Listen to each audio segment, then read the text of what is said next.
And then Sheesh, yeah. Nigga, no, they get the memo. They get the what? Say the right, they know the memo. Stuck it. Nigga, stop that, you know the memo. Yeah, look at what she said, she know the memo. welcome back, everyone. If you haven't been kicking it with your girl, KosherK, I need you guys to go follow, go like, go subscribe, go comment, go do the whole works, because I need you to get into that. And as you can see, I have this beautiful lady sitting next to me, Miss LadyLee. Hi. Everybody. So just tell us what's up, LadyLee. Tell us where you're from. Tell us where we can follow you, add you. Okay, I'm from Queens, New York.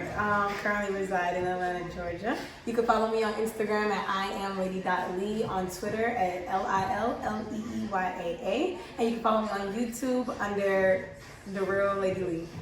Okay. So you just said that you're from New York. So just tell us about your whole living experience in New York, and when did you actually move to Atlanta, Georgia? Okay, well, I was in New York for 8 years in total, living there, and when I was 6, we moved to Georgia. Okay. But that's a big cultural shock. So my family was kind of just like, no, they can't do it. So we went back to New York, and then they was okay, it's too expensive. So then we came back to Georgia in 08, and I've been here since 08. But the reason why I still claim New York is because with court laws and stuff with my parents, I was kind of forced to go back to New York. And the county I grew up in or went to school in, we was out of school every 6 weeks. So I was in New York more than I was here. Yeah. I was I went to school here and lived in New York City. Yeah, I love your accent. Ah. I can't keep just not listening to that.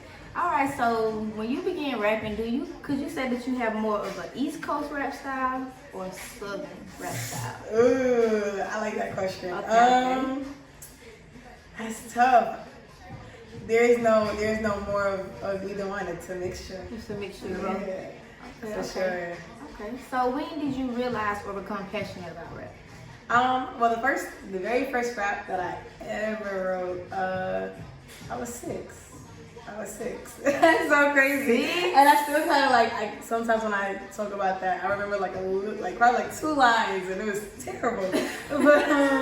But other than that, I took it serious when I got let me see what grade that was. When I got into 6th, 7th grade, I was like, okay, I'm gonna do this for real. I'm gonna do it. And then I ended up working with Professor Griff from Public Enemy. For those who know who that group is, it was Flavor Flav, Chuck D, and Professor Griff. So I started working with Griff, and then from there I kind of just grew, and then I took it super serious in 10th grade. 10th grade was my biggest. I think the biggest that I've ever, gotten in my eyes. I think 10th grade was the biggest. And then I ended up quitting music, my 11th grade, because my stepdad was kind of my manager, and he was helping me push everything. But then for my 16th birthday, I got a tattoo, and he was like, no, you got a tattoo? Yeah. And he's just like, I'm not helping you no more. And I was like, well, I ain't doing anything. Yeah. And I just picked it back up this year, being in college. So all this is just now Going on. Okay, so what experience from college made you want to pick it back up? My roommates. Shout out to them, Nunu and Seta. When I came here, my freshman year, because I'm a sophomore now, when I came here and I walked in the room, they was like, you're a rapper. We were looking at your Instagram and stuff like that. And I was like, oh yeah, I do that a little bit. And then I think we had, they were doing the Ford. They were bringing the Ford to campus, and one of my roommates, Nunu, she was like, oh, I got a girl that can do it. She'll rap or whatever. So I wrote my name down.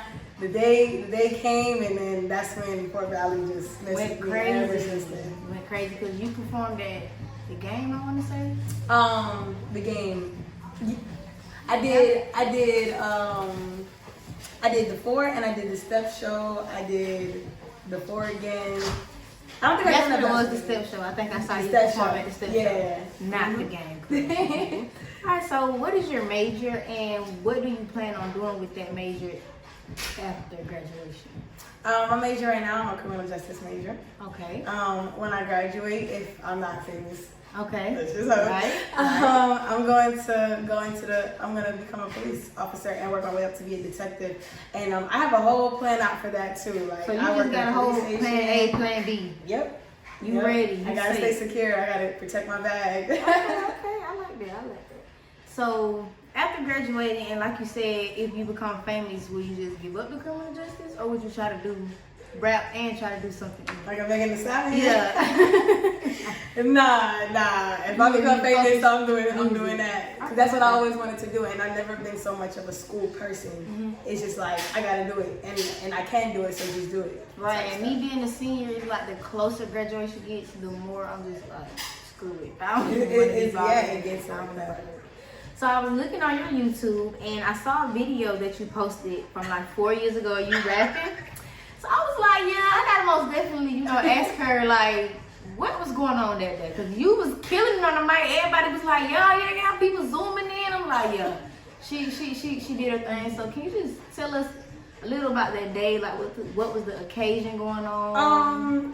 Yeah. Okay. I gotta make sure I know what video you're talking about. 'Cause I have so many. You had on like a red hat. Yes. Okay. All right. Wow. Yeah. That was. Oh, you did your research. Yeah. Facts. Okay. That day, it was actually a cookout, and it was my family's friend, and we went to the cookout or whatever. That was actually when, because I told you I started taking it serious when I was in middle school, and personally I was taking it serious. Yes, I was writing more, but when I started to like gain like traction and stuff like that was after that night. So that's crazy that you ran into that video. Yeah, I did it that night, and that's when everybody was like, "Oh, she can really rap!" Wow. Yeah, like, and they were hype and all that, and then after that. Got to school, and then I started doing like little videos and stuff, and then it just kind of It just blew from there. Okay, Yeah. so when you rap, what does your work aim to say to your listeners? Really, that's a good question. Really, I want everyone to be themselves. Okay. I want everyone to understand that if you try to be like someone else, then where is the creativity coming from? Right? You're just bandwagon, and it's like I want everyone to be themselves. I want everyone to not be ashamed of who they are, no matter what you are, what you rap, what you do, how you do it. Just as long as you're being you, judgment is nothing. Nothing. I like that answer. So who would you say is your biggest influence right now? Right now, as in today, or okay. I still got to use him, Eminem. That's not. And why would you say Eminem? Eminem is not a rapper. He's a lyricist. Okay. And when I figured that out, I started like one time I was working at McDonald's, and I had told this guy was like, "Oh, so you're a rapper?" And I was like, "No, I'm not a rapper. I'm a lyricist." And ever since then, like the whole McDonald's will always say that when they see me, and I only got that because of Eminem. Like because I just looked at him like, "That's not a rapper. When you talk about rappers, you don't put Eminem in that category." In that category. Like, this man read the dictionary. It's just he know words that some people. What that exists. Right, exactly. So yeah. So when writing a song, what is your writing process like? Do you like to be alone? How does it come out? I do like to be alone because when I write a song, I like to be able to act it out as if I was performing. If I'm comfortable with it and I feel like, oh, this is gonna be hype, this is gonna get the crowd hype, I like to be able to act that out. It's weird doing that in front of people because it's like everyone's looking at you like, what are you doing? Facts. So for starters, I like to be alone. 2, I like to listen to a beat. Beats always come first. There's some people who write and then try to get a beat that matches. Yeah. I like to just get the beat, and then kind of just vibe out to it. Sometimes a lot of the songs be freestyles. So you're freestyling. A little bit. I think I'm pretty good. I'm just very shy when it comes to freestyling. So like when a lot of guys are freestyling, they're like, "Oh, hop in, lady, we got you." Like, I get so scared. But sometimes I'll hop in and I'll join. Okay. So what is it like if you would bring your friends to the studio with you? Like, what is it like just being in your studio environment? It's never, my sessions are never what people see on social media or what they see on TV. And I was watching your vlogs, your music vlogs. I was like, okay. Thanks. Yeah. I mean, I think my sessions, they're not like how people see. Usually when you see a lot of people in the studio with their friends, they're smoking, they're drinking. You got girls chilling on the couch. You got guys coming in and out. Yeah, you know, me, my engineer gives me one-on-one, so it's just me and whoever I bring, and I'm never in there to just like chill and lollygag and play. Time is money. So I go in, I record, and I get out. So really don't be in there. I like to bring people because I know that if I wrote it, then I like it. Right. But someone who's listening on the outside can give me more. They can give me feedback like, okay, this shouldn't sound like this. This should be like this, or that should go there. And then that's really the most part of me. I don't know if it really be fun to them. I have to ask them that question. Good. So when you record, do you pretty much use the same engineer every time? Like you have your own set engineer? Yeah, I mean, he's not my own, but that's just who I go to because once I work with someone, it's like I said, I get so comfortable and just like know y'all y'all connection. Yeah, for sure. I've been going to him since I was 14. Oh, so yeah, so it's time put into that. So how often do you go to the studio? Now, not so often because I'm here in Fort Valley, my studio's in Atlanta, so not only am I paying to be in the studio, I'm paying for gas to be there and come back. And it just be a lot, and then I gotta fit it into the schedule. So usually, right now, that's I can't even give you an estimate. Like, I just go whenever I know that I have it and I have the time. So okay. So if you had to tell someone, how have you developed your career over time, and what are some different changes that you may have had to make along the line? I've always let's see. Some changes that I've had to make. I had to get out of that because I say this to a lot of people and people be like, "What?" Like I'm shy. I'm pretty shy. I don't like big crowds. It's like, it's just a lot. Yeah. But they're like, you're a performer. Like, how are you? And it's like being on the stage and being in a crowd is completely different. Right. On the stage, you can't see nobody. Right. Like it's lights in your face. You don't see nobody. It's like you're just by yourself.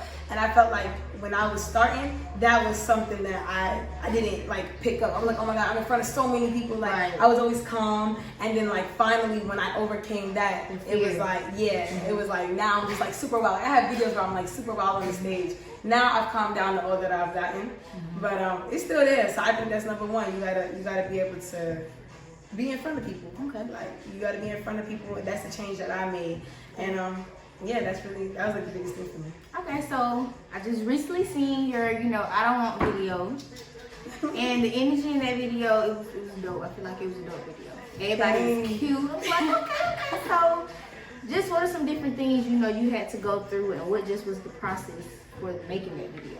Yeah, that video, that was really fun. That was really fun because we got to act out a party. And so it kind of ended up really being a party. But, and then everyone that came out to do it with me, I thank them a lot because I wouldn't have been able to do it without them. But I had to order bathing suits, hair. But see, the crazy thing is I'm so family oriented, so I'm always around my cousins and my sister. We're all kind of in the same age, in the same age group. So and everyone's like have different skills. Like my sister does makeup. Okay. So shout out to Boomer Fontaine. She does makeup and she's the one who did everyone's makeup for the video. Okay. So and they don't get paid for this stuff. So it's so like I know it's from the heart. Right. My cousin, she does fashion, so she's the one that's like, oh, I think you should wear that. I think you should wear that. Put your fits together. Shout out Naya for sure. And then Nunu, of course, she's the one that kind of just like a little manager. My homegirl like a little manager. Okay, but yeah, doing the video was cool, putting together all of that. So what inspired the song from the jump?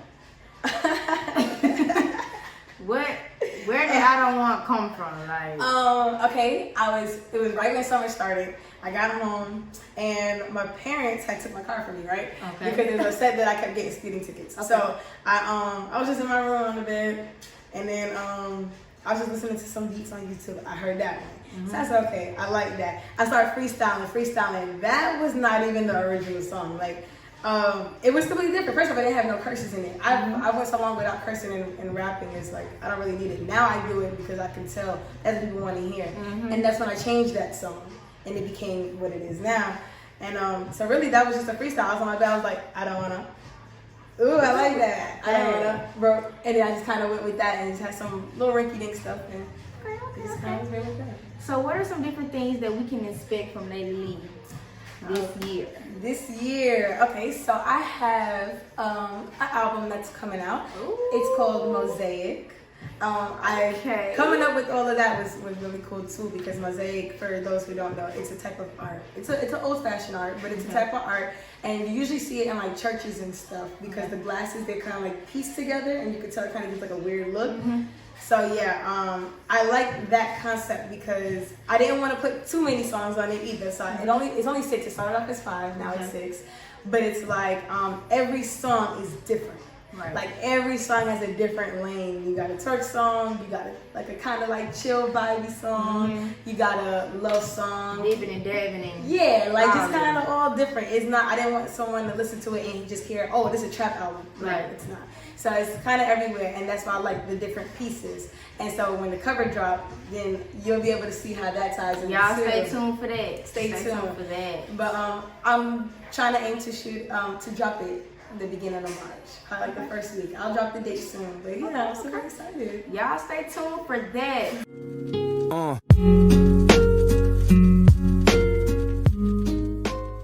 All right, so now we're just gonna transition over into the real talk segment. Always shout out the Shade Room because they're gonna have the tea for you. And the latest tea that I've seen, Kehlani, you know, her and YG was together or was a thing or whatever, but she just recently announced that she's single on Twitter, talking to a fan. And she also just recently released a song called Valentine's Day, Shameful. And in the song she said, I help you fight your addiction and change your whole life just to find myself played in the end. Ain't no regrets, cause I'm proud that my heart was so pure and I'm never ashamed of my love. Now I'm finding strength in the fact that you're nothing to me and I know the things I am above. Being an artist, you know, how do you feel like it's always a good thing to express real life situations in your music? And do you feel like there's a downside to it? 100%. I feel like you should. Okay. I feel like you should always talk about real life experiences, and I 100% do think there's a downside to it. You should always talk about real life experiences, because if you're not talking about what you're doing, you're a fraud. Right. So, and then it's people out there that actually will feed off of that. They relate to right. it. You know, they relate to it, and so I think that's super cool. Oh, I gotta hear my song.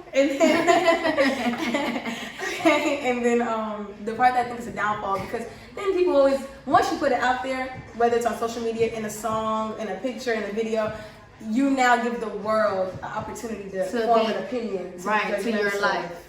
Right, and it's like, dang, it's always easier said than done. Like, right, and then I feel like when it backfires, you know, they kind of be upset, but then it's like, you gave us this gateway to it. Right. So now people are able to, you know, take that and do whatever they want to do with that. And that comes to the next topic, which is TPain just recently did something that I felt like was... I feel like it was kind of good that he did that. But you know, a fan made a website called fucktpain.com. And instead of him, you know, trying to bash the creator or, you know, call the creator out or whatever, he bought the website. From the creator. So now all money, all profit goes to him. So he recently made a post and was just like, yeah, y'all gonna buy up because all the money coming to me. So do you agree with his decision? Or do you feel like, now that the fact, you know, he owns it, nobody won't really? I think that was a smart business move. I feel like business is like chess for people who play chess.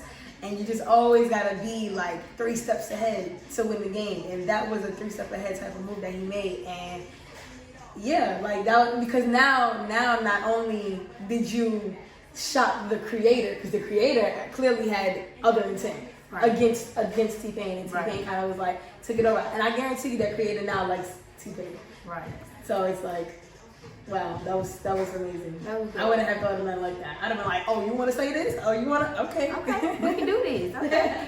So the last topic is, I just recently seen on Shade Room this morning that Genius put out a tweet, I think, and it was just like, if you had to choose 4 rappers to make on a monument, which 4 would you choose?